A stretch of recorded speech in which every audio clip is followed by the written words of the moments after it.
Hey everybody, welcome back to another episode of Smooth Brain EDH. Today we've got a little bit more of a casual game for you.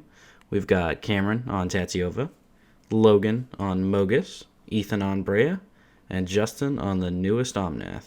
Alright, we've got our combatants. Let's look at those hands. Cameron starts us off with a decent 7. He has Island, Forest, Soul Ring, Growth Spiral, Colony Heart Expedition, Karn's Temporal Sundering, and a Regrowth. Logan mulligans to 6 and keeps a Mountain, Tainted Peak, Smoldering Marsh, Rakdos Signet, Price of Progress, and a Blasphemous Act. He bottoms Scavenger Grounds. Ethan keeps a little bit of a slower hand with Sacred Foundry, Fabled Passage, Command Tower, Buried Ruin, Merciless Eviction, Coldoltha Forgemaster, and an Aetherflux Reservoir. Unfortunately, Justin has to mull down to 5, but he keeps a Crag Crown Pathway, Steam Vents, Narset Parter of Veils, Thousand Year Elixir, and Search for Azcanta. He bottoms a Void Mage Husher and a Darksteel Mutation. Alright, let's get into the game. Cameron wins the die roll and passes turn after playing a turn 1 Soul Ring. Logan plays a tapped Smoldering Marsh and passes. Justin plays Crag Crown Path and uses it to cast Elixir of Immortality. Ethan plays an Irrigated Farmland and passes. On his turn, Cameron plays a Colony Heart Expedition and then plays a Fabled Passage afterwards, getting a counter on it. On Logan's turn, he plays a Tainted Peak and then uses it to cast a Rakdos Signet, then passes to Justin.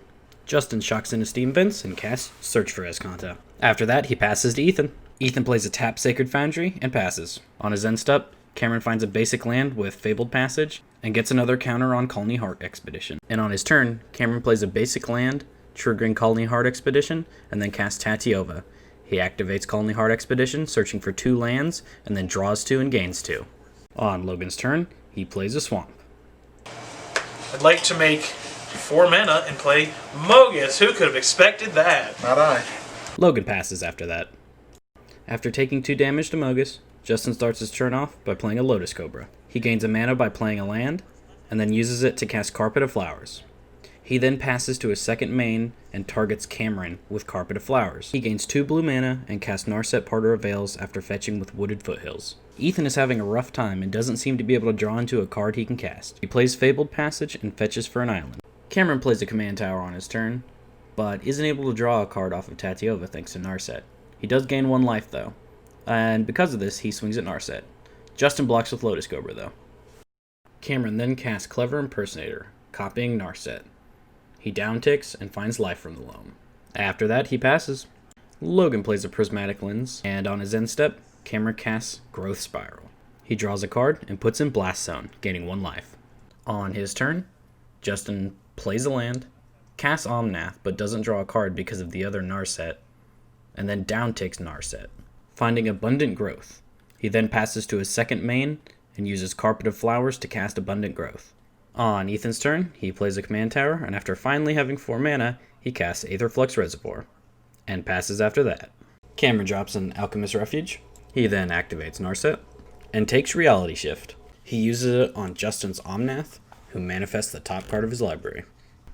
He then swings Tatyova and Narset, and Justin lets her die. After Narset dies, Cameron casts Life from the Loam, targeting Fabled Passage. On his turn, Logan decides it's time to drop Blasphemous Act before Tatyova gets out of control again. Logan passes, and on his turn, Justin finally uses Search for Azcanta's ability and drops a Heroic Intervention in the graveyard.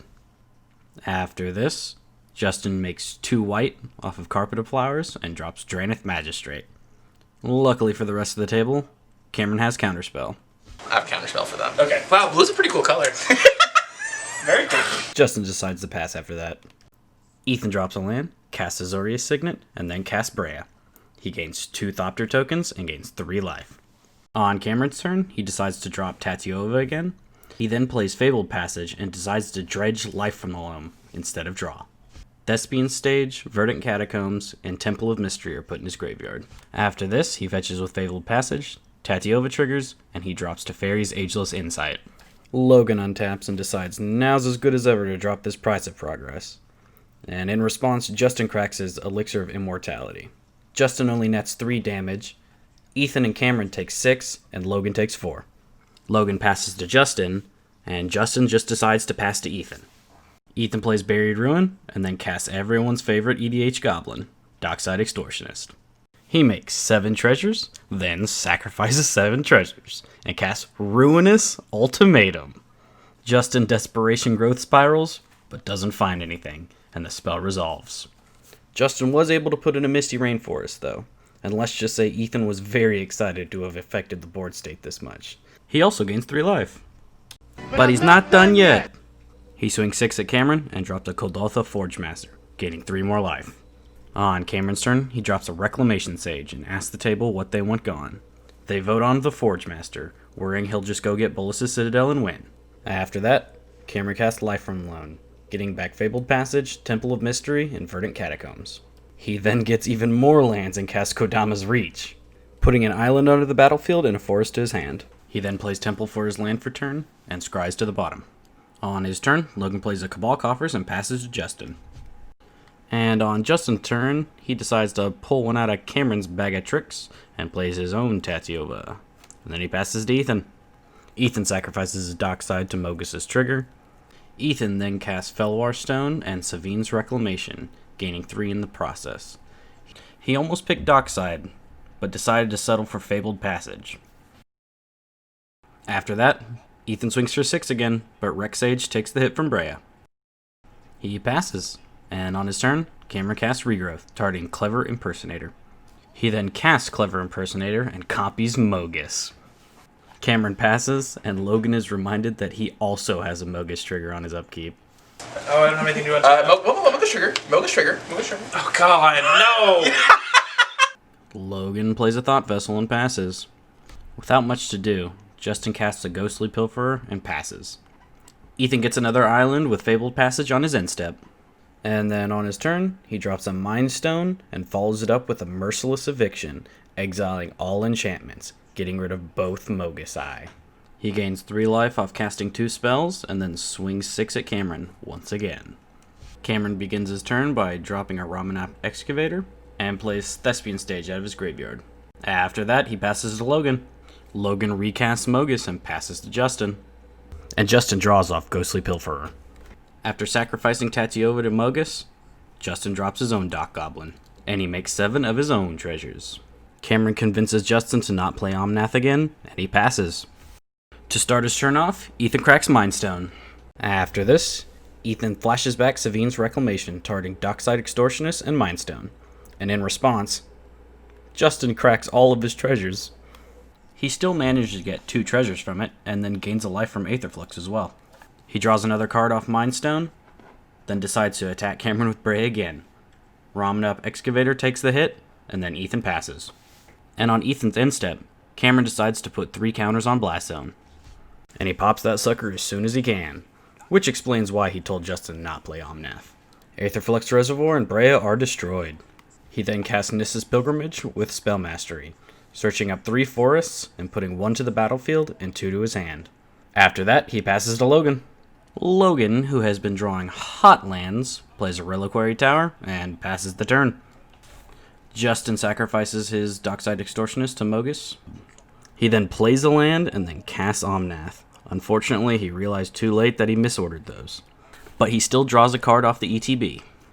Poor Cameron gets attacked again, this time by the Ghostly Pilferer. He passes to Ethan. Ethan has a pretty big turn. He casts Dance of the Manse, X equals 5, targeting Aetherflux Reservoir, Mind Stone, and Kodaltha Forgemaster. And with no responses, they all come back to the battlefield. After that, he casts Mox Opal, gaining 2 life. Then, he sacrifices Mind Stone to draw a card. And then, he taps his 2 artifacts, his last land, and a treasure to cast Smothering Tithe. Oh yeah, and he gains another 3 off Aetherflux. And would you believe it, he swings 1 at Cameron. Cameron and all his mighty lands does not pay for Smothering Tithe. But what he does do is recast Tatyova. He plays Fabled Passage, Tatyova triggers, and Ethan gets another treasure. Cameron then fetches twice, once with Fabled Passage and once with Verdant Catacombs. He loses 1 but gains 2 and draws 2 cards. He grabs a Forest and a Dryad Arbor, and Ethan makes 2 more treasures. Cameron discards down to hand size and passes turn. On his turn, Logan seizes his chance. He drops a Toxic Deluge for 5, paying 5 life. All creatures get -5/-5, and the board is wiped. Then he plays Exquisite Blood and passes the turn afterwards. Now, whenever Mogis deals 2 damage, he gains 2 life. On Justin's turn, he pays 2 for Smothering Tithe, plays a land, then casts Teferi, Master of Time. He upticks and pays the tithe tax again. And then he passes. With it being his turn again, Ethan taps for 9 and drops a Dark Steel Forge. After that, he uses all of his treasures and his mana rocks to cast Breya again. Unfortunately, he did miss 2 Aetherflux triggers here. He shocks in a Hollowed Fountain and passes the turn to Cameron. Cameron pays the tithe tax and then casts Explore, pretty much just drawing a card for 2 mana. And he pays the tithe tax again. Cameron plays Glacial Chasm and then casts Birds of Paradise. After that, he passes the turn. On Logan's turn, he lets Ethan have a treasure, and for a good reason too. He floats 3 mana with Cabal Coffers, and then taps out for a Torment of Hailfire where X is 9. Unfortunately, Justin doesn't have enough permanents or cards to be able to survive this, so he is out. Ethan sacrifices 2 Thopters, Breya, and a treasure, and then loses 15 life. And Cameron sacrifices his Birds of Paradise and discards 6 cards to go to 4. Altogether, Logan gains 38 life. And after that big ol' spell, he passes to Ethan. And on his turn, Ethan recasts Breya for 8 mana. He passes. On Cameron's upkeep, he stacks the triggers so he doesn't take Mogis damage to Glacial Chasm, and then he sacrifices Glacial Chasm and dredges Life from the Loam. And who would have guessed it? He recast Life from the Loam, getting back Dryad Arbor, a Forest, and Glacial Chasm. He then recasts Tatyova for 11 mana, and then plays Glacial Chasm, getting one of her triggers. And then Ethan gets another treasure token. Then he passes to Logan. Logan drops a Thran Dynamo and passes. And on his end step, Ethan sacrifices Buried Ruin, getting back Mind Stone. Ethan sacrifices a Thopter to Mogis on his upkeep. And Ethan taps his mana and casts a Reshape X is equals 6. He sacrifices Thopter and goes find Bolus's Citadel. This is where the fun begins. He starts by playing a land off the top. He pays 3 life to whir for 0, gains 2, and then puts an artifact land into play. I'm going to let Ethan do the talking from here on. Pay 2 life, gain 4. Pay 2 life, gain 5. And Mind Stone from my hand, I'll gain 6. He sacrifices it to draw a card. Pay 1 life, gain 7. Pay 2 life, gain 8 for Wishclaw. Oh, yeah. Pay 3 life, gain 9. He gets Skull Clamp off Trinket Mage. So we get there, because I'm going to pay 7 life to Spine of Ishsaw, gaining 10. ETB, destroy Exquisite Blood. I'll pay 2 life, gain 11. So 2 mana floating, activate Wishclaw, give it to Cameron. So I love you. I will exile your both graveyards. Pay 6 life, gain 12. Oh, he's opening the vaults. Yeah, so I get back 3 things. Tilt 2 float up with that, crack the Mind Stone, 1 floating. Pay 3 life, gain 13. Found the Vandal Blast. 1 floating still there. 2, 3. Ashnod's Altar. Sack Adult Force Master for 2. Pay A1, the Skull Clamp. Equip Skull Clamp here.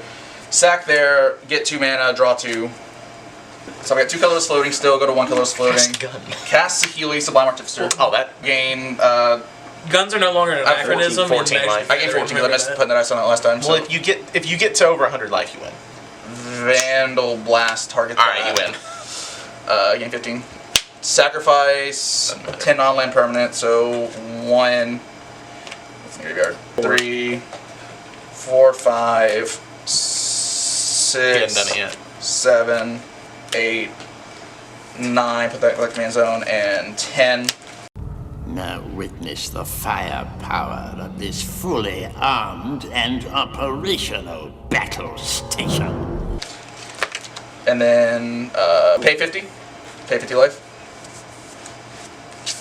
Deflecting Paul. Hey, thanks for making it this far. I really hope you enjoyed it. If you did, feel free to leave a like and comment, and please subscribe. We'd love to have you here for our future videos. Have a good one.